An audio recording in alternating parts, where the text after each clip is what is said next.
Hi, my name is Adam Tomasi. I am a brief writer for Champion Briefs, and I'm the host of the topic analysis for this season's January-February LD resolution, Resolved, Justice Requires Open Borders for Human Migration.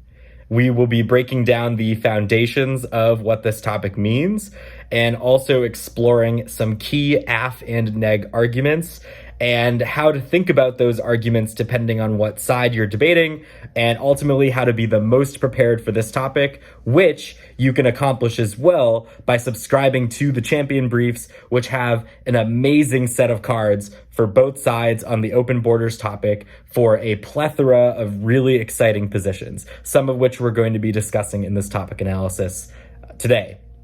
Now, the resolution does not have an actor. It does not say the United States federal government should establish open borders. It does not say states should do this, even though it's implied that states or governments which establish their immigration policies are going to be the ones implementing open borders. However, this topic has a more ethical valence to it than a topic that's written in a policy style, like some of the LD resolutions have been as of recently, because the resolution is about the principles of justice. So to say that justice requires something is ultimately to say that it is self-evident that if we care about justice, we are bound by the objective truths of what justice demands of everybody to establish open borders. In the way that morality compels us to act in one way or another, the way it puts demands on our conduct. Justice does the exact same thing, but it's more so a principle for social institutions, versus individuals. And this is, drawing upon John Rawls and his perspective on justice, particularly justice as fairness, which we'll dive into a little bit more. But Rawls is also the one who explicates the idea that justice is a principle that holds social institutions accountable to certain values, such as fairness. The resolution being about open borders, this entails that there would be no restrictions on migration from one country to another, which presently is limited not only by border walls, but also by visas. So for somebody to work in another country for an extended period of time, they have to do that on a work visa. Or if they want to go to, college in another country, they have to be there on a student visa. And these are time limited. So you can only be in the country for the express purpose that you have the visa for 3 years or 5 years and so on. And when that expires, you're expected to leave. But what will end up happening is people will overstay their visas for a variety of reasons and will subsequently get deported or otherwise have to live in the shadows. And we don't want to think about immigration as this simple morality tale of there are rules and people need to follow them, because these rules are created by institutions which are connected to all sorts of structurally unfair and unequal systems, such that when you're debating this topic, you really do want to dive into what the context is behind illegal immigration. When we think about undocumented people, when we think about why people resort to being smuggled through dangerous territories in order to, cross border fences, why people overstay their visas. In fact, the largest reason for that is that it is very, very difficult to go through the arduous bureaucratic process of achieving citizenship, becoming, a naturalized citizen of a country, achieving, permanent resident status. That can be very difficult for a lot of people to achieve. There's a huge backlog, huge waiting list. So as a result, it's a lot easier for people that have already started to make roots in a country where they immigrated to and are already working and already trying to support their families, because they're making a lot more money than they would otherwise in the poor country that they migrated from. All of that, goes into why somebody would stay in the country that they migrated to, even if they're not doing so legally. So we absolutely want to think about that context when we're thinking about open borders. But two examples for how to think about how open borders could really be implemented. One of them would be the domestic United States. So in the United States, You can very easily travel from one state to another. Like, I'm from Massachusetts. If I just want to drive into Rhode Island or New York, whether it's an hour or 4 hours drive, and you go to the border that separates one state from another, there aren't going to be Border Patrol agents for the state of New York that want to screen me to make sure that I'm legally authorized to enter their state, or trying to inquire why I'm going into their state. That it's pretty seamless to travel from one state to another inside the United States, even between, say, the United States and the territories like Puerto Rico, where there is an open border between Puerto Rico and the contiguous United States. So there aren't going to be border fences. There aren't going to be Border Patrol agents trying to regulate people's migration between those territories. Where the borders still exist, as in there are still clear delineations between where one state begins and another state ends, but the border is open in the sense that there are no restrictions on how one may cross between those states. Similarly, in a more international context, you'd want to look at the Schengen Agreement that the European Union's member states had agreed to. This is a treaty in 1985, which paved the way for open borders to be established between all EU member states. So if you are a citizen of France, you can very easily travel to Germany and live and work there without being harassed by immigration agents. Because you have EU citizenship, you are able to freely travel, work, reside in any EU member state. So there are open borders across many countries that are part of this agreement as well. So if the first example about the domestic U.S. seems like an intellectual exercise, well, of course, there are open borders between the 50 states. The Schengen Agreement is really one of the best real-world practical examples of open borders being implemented in world history, because it does demonstrate the possibility of establishing open borders across many different countries that are separated by long distances from one another. And whenever people make the contrived culture argument about why open borders may or may not be possible, like, oh, this is the European Union, there are worlds of difference between the cultures of different EU member states. We can't group them all as just a singular homogenous Europe. There's a lot of diversity amongst those member states. And as a result, being able to successfully maintain open borders for, citizens of EU member states can be considered a pretty remarkable practical achievement. And certainly the EU is not blameless when it comes to how it regulates immigration, because even if there are open borders amongst the EU member states in relation to themselves, a lot of those nations maintain very restrictive, even xenophobic policies toward refugees and immigrants generally from other nations. So around 8 years ago, with the Syrian refugee crisis, there were many EU states that maintained very hardline, restrictive policies towards Syrian refugees, which many immigrant advocates had criticized as being, racist, exclusionary, and so on.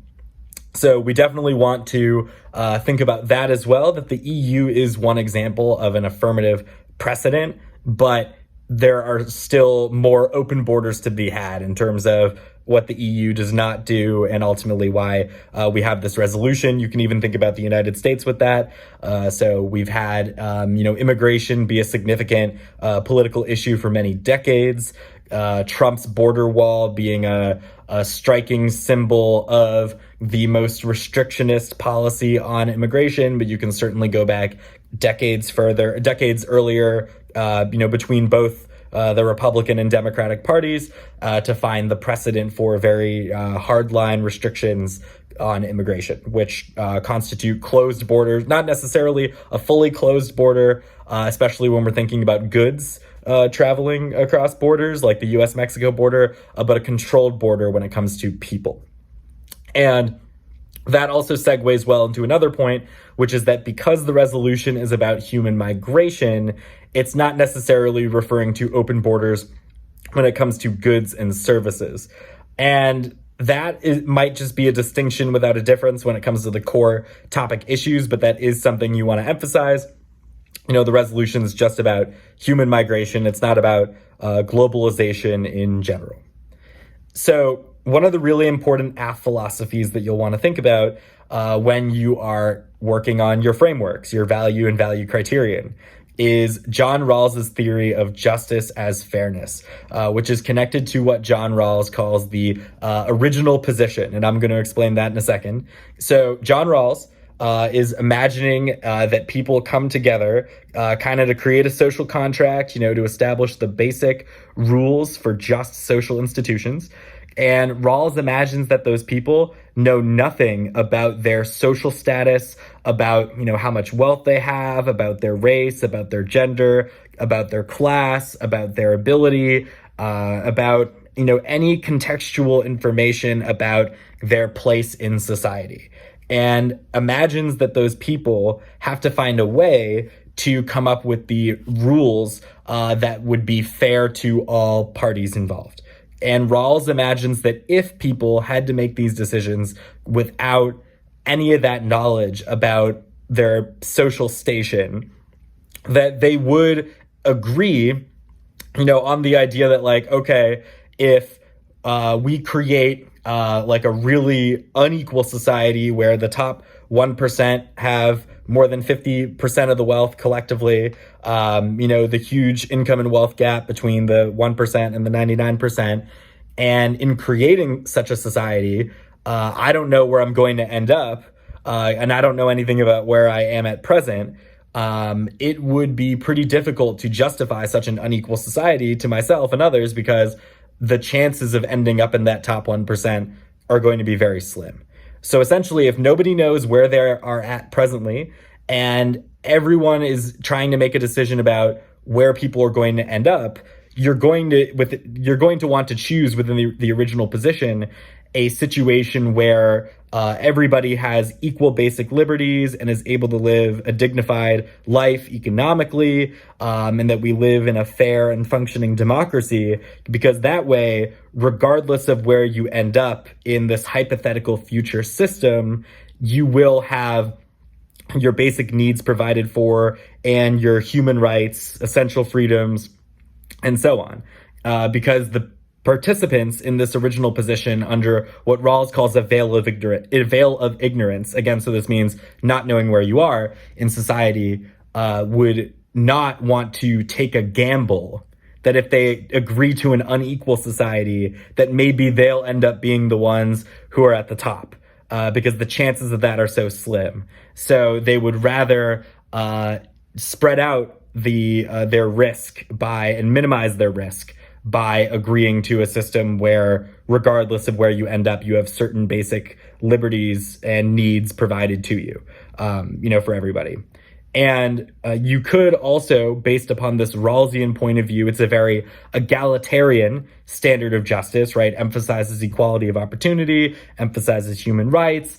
It tries to rectify structural disadvantages, which parties in the original position would not agree to, because they would only agree to those things if they knew what their position already was. So if you already benefit from a structural disadvantage, you're going to want to continue that arrangement. You could extend this theorizing about justice to a related concept, which is the birth lottery. So the birth lottery is the idea that we don't choose where we're born, and that where we're born does end up influencing our economic prospects. So I didn't choose to be born a native U.S. Citizen, and neither did someone choose to be born in a global South country like Mexico. But the fact that I happened to not be born in Mexico and that I was instead born in the United States means that I am going to have more than likely greater economic chances on average. But that's an inherently unfair arrangement, because why should it matter that I just so happen to luck out and be born in the right place? So there are some affirmative arguments to be made that open borders are required by justice because we should give poor migrants who are trying to rectify the inequality of the birth lottery and trying to change their situation where, yes, they were born in a poor country, but they can improve their economic status by moving somewhere else. That there should not be any impediments to people doing that, because otherwise we are locking them into unjust, accidental circumstances of birth. And we do not want to maintain a system that is predicated upon that accident of birth. So that could be one affirmative argument that comes into play. The negative could argue against this by saying that while they oppose open borders, they would still be in favor of arrangements like development aid and other measures to reduce global economic inequality. So there's one school of thought that says that we should address the root causes of migration by giving assistance to countries that are racked with organized crime and cartels and poverty and so on, so that we can help other countries improve their situations. And therefore, we reduce these pressures, social and economic, which lead to more migration in the first place. So the negative could say, for whatever reason they argue that states should be permitted to control their borders, they can say that they still agree with the idea that we need to address global economic inequalities. Now, there's one set of arguments on this resolution about economic inequalities. There's another set of arguments that has to do with economic productivity. So one of the arguments for the affirmative is that open borders would add trillions of dollars to global GDP, because allowing migrants to freely move wherever they please to work, to be laborers, will so heavily maximize the productivity of labor, which can freely move wherever there's enough capital to take advantage of it and to produce from it. As investment opportunities move, so capital is mobile, but labor is not as much because of immigration restrictions.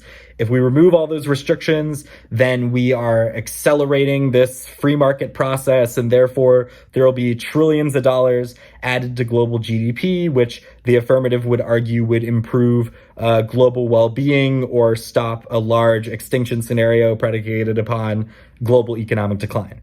The neg, if they wanted to argue against the economic benefits of open borders, could talk about something like wages. So there is another set of literature that focuses on the effects of immigration on the wages of native-born workers who are, in low-income jobs, working just above minimum wage, and that their wages of the poorest workers the poorest native-born workers would see their wages decline or stagnate with the influx of more immigration.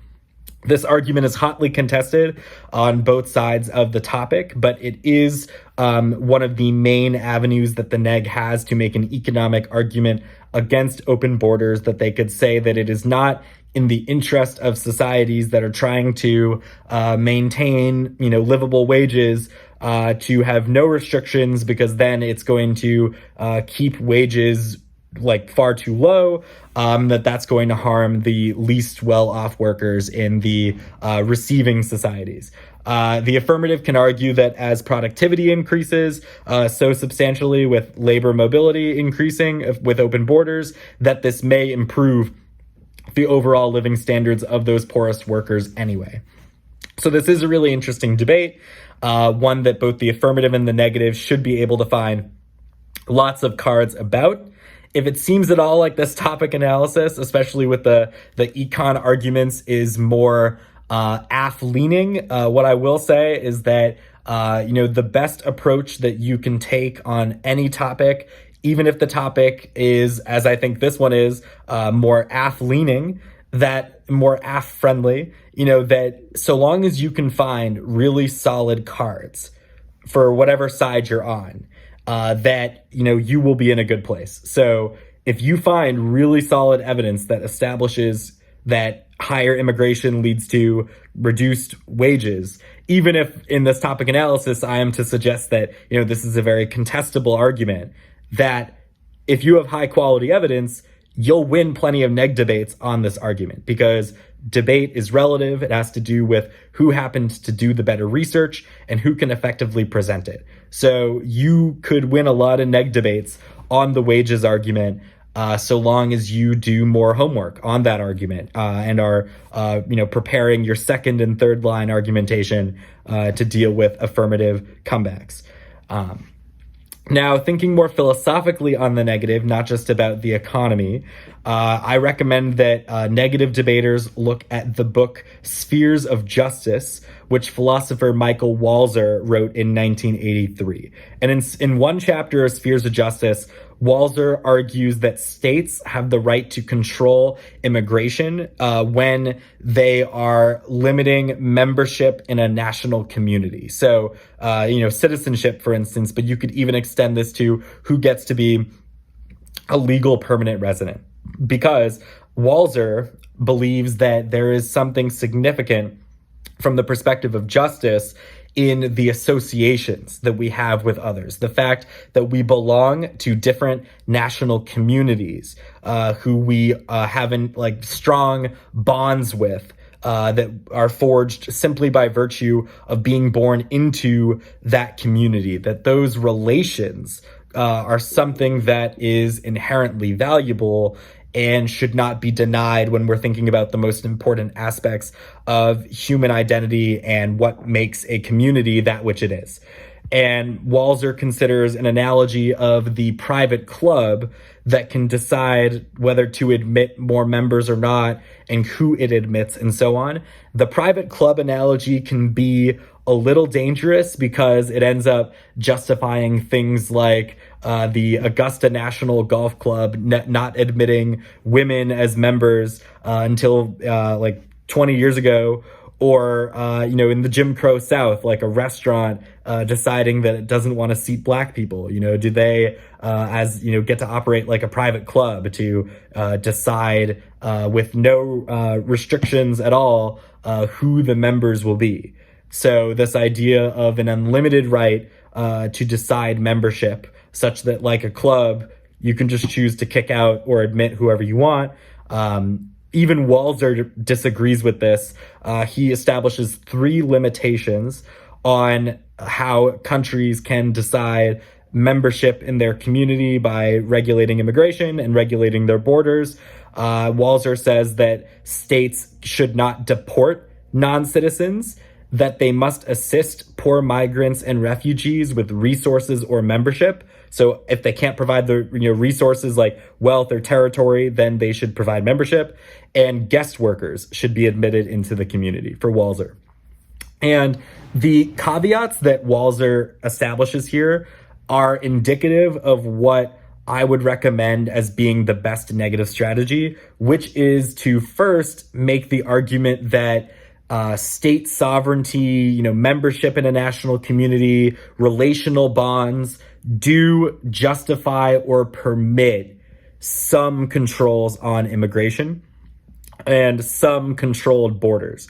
However, that does not justify absolute control or racist or xenophobic immigration policies, and that in fact, the negative can agree with reasonable conditions upon how those immigration restrictions can be enacted or implemented, and also that the negative could agree with something like ending deportations. So you can control entry at the border, and you can have a visa system that you try to maintain or enforce, but if anybody slips through the cracks, you just allow them to stay, rather than trying to do these, wholesale ICE raids, like in the U.S. context, which end up, painting very broad strokes in a very exclusionary manner across entire swaths of immigrant communities,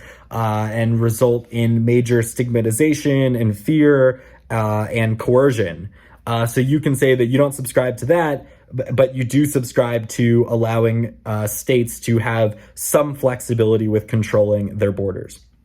And you can make that in a non-utilitarian manner. So you can say that by the nature of states having borders at all, that they should have some freedom to control entry within those borders, right? Because the resolution is not saying that, we should have a world government and that there should be no borders or no citizenship, only that the borders should not be closed under any circumstance. So the neg can say that that goes too far if we're thinking about the rights that states should have and national communities should have in relation to other states and communities.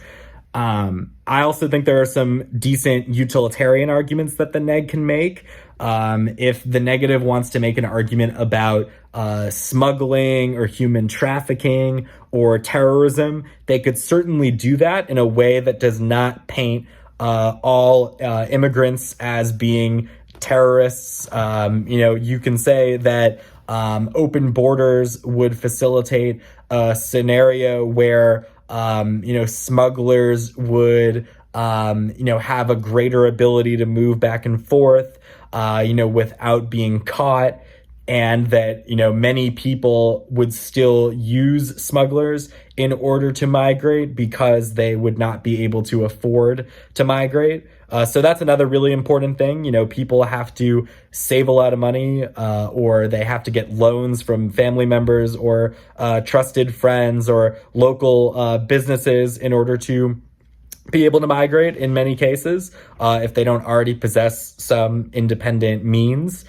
And, if people are not able to access any of those channels, or even if they can, they've saved all that money, they've acquired these loans in order to pay a smuggler to get them across dangerous terrain in order to be able to get into a country. So the negative could say that, smugglers would just be able to increase their operations in this scenario, and this could have ramifications for, funding terrorism or facilitating instability in another way. And there are interesting, decent cards on this.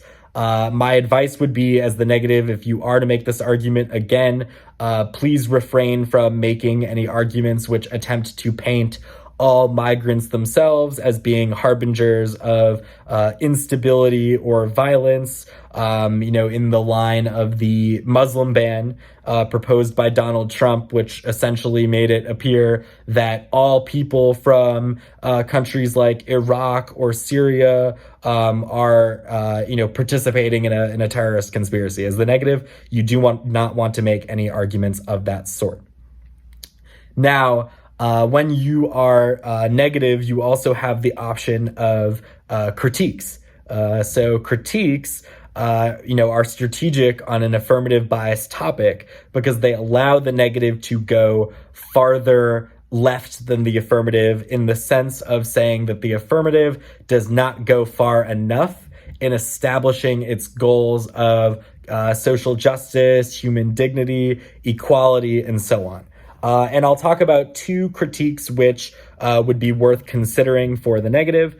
The first would be the capitalism critique, because you could argue that open borders, especially when the affirmative justifies them from the point of view of substantially increasing global GDP, the negative could say that this is a very capitalistic viewpoint that reduces immigrants to their labor and commodifies immigrants instead of treating them as human beings.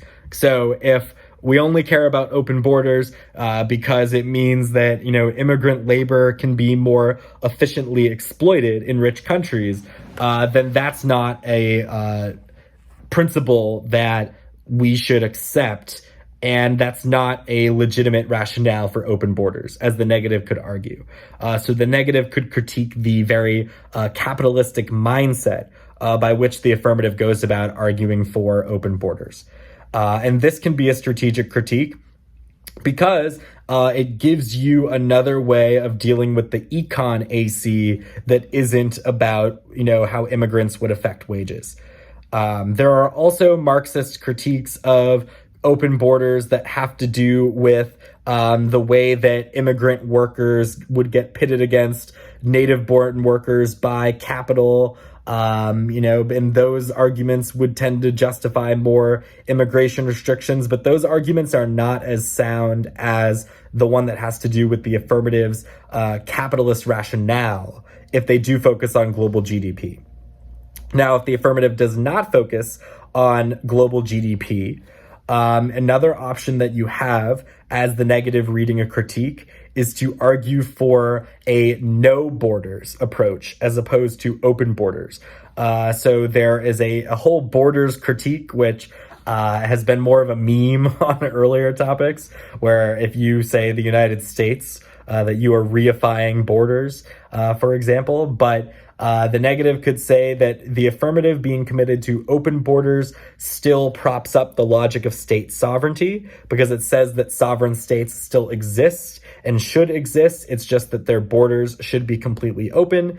So the negative could say that open borders is a cop-out, it's a compromise that does not go far enough, and that we need to embrace no borders instead of open borders. So we need to dissolve statehood and the violent exclusionary logic of sovereignty. Because remember also, and sometimes this can be to the affirmative's benefit, the affirmative does not change anything about citizenship per se. And in fact, not even per se, not even at all. So open borders do not entail that states cannot have any qualifications for becoming a citizen. So open borders would not mean that everybody that moves to a country can suddenly vote in their elections. That would still be a privilege that is given exclusively to citizens. And the affirmative can say that they agree with that. The negative, however, can take advantage of that by saying that the affirmative making this compromise by saying that it's okay to still have these exclusionary standards of sovereignty and citizenship. It means that the affirmative fails to solve any of their impacts and overcome this violent, unequal project. And thus, we need to go even farther and embrace no borders. So that could be a really interesting negative argument to pursue as well. And there will be lots of great back and forth on both sides, really about what the fundamental questions are of identity, community, law, human rights, state sovereignty, thinking about all of these important philosophical concepts that are wrapped up in the debate about immigration. And as a final note, when you are debating this topic, you absolutely want to get creative with thinking about different examples around the world. So there will be some people that try to read plans in this fashion. And I don't necessarily think that's topical, where if somebody read an AC that said plan, the US-Mexico border should be open. That I don't necessarily think that that's enough to affirm the whole resolution or do so in a topical manner. I think that it's better ultimately to debate the resolution as a general principle, but nonetheless, even if you aren't reading a plan, you can still get creative by having contention cards that are about different borders around the world. So you could, as the affirmative, have a contention that's about how deaths of migrants are increasing at the US-Mexico border because of restrictionist immigration policies, which make it harder to migrate and therefore increase the dangerousness of migrating. But when migration is inevitable, we are just therefore killing people, put bluntly. The negative can focus on different scenarios like migration from Libya to the European Union. And there are some cards about the connections there with smugglers and ISIS in North Africa and so on. So there are many different avenues to pursue there. And both sides can therefore think about specific examples where open borders would or would not contribute to a better world.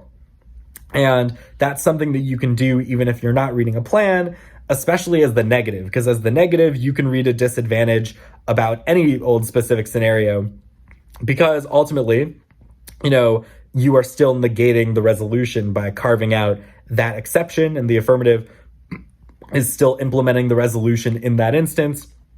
If the affirmative does read a plan, you might want to consider topicality along the lines that I outlined a little earlier. As the affirmative, you also want to make sure that if some of your arguments are about specific scenarios, that other arguments you have are going to be about more general reasons why open borders are beneficial, because you also want to make it clear to the judge that you are not just focusing on certain isolated instances, that you are focusing on the bigger picture as well. So good luck to everybody that is debating this resolution. Justice requires open borders for human migration. And this, again, was Adam Tomasi. I am a brief writer for Champion Briefs and the host of this video topic analysis. I encourage you to check out the Champion Briefs for this topic and for all topics to get some amazing evidence on both sides of this resolution so that you'll already have great cases going into your first or maybe second or third tournament on this topic. Thank you very much and enjoy your debating.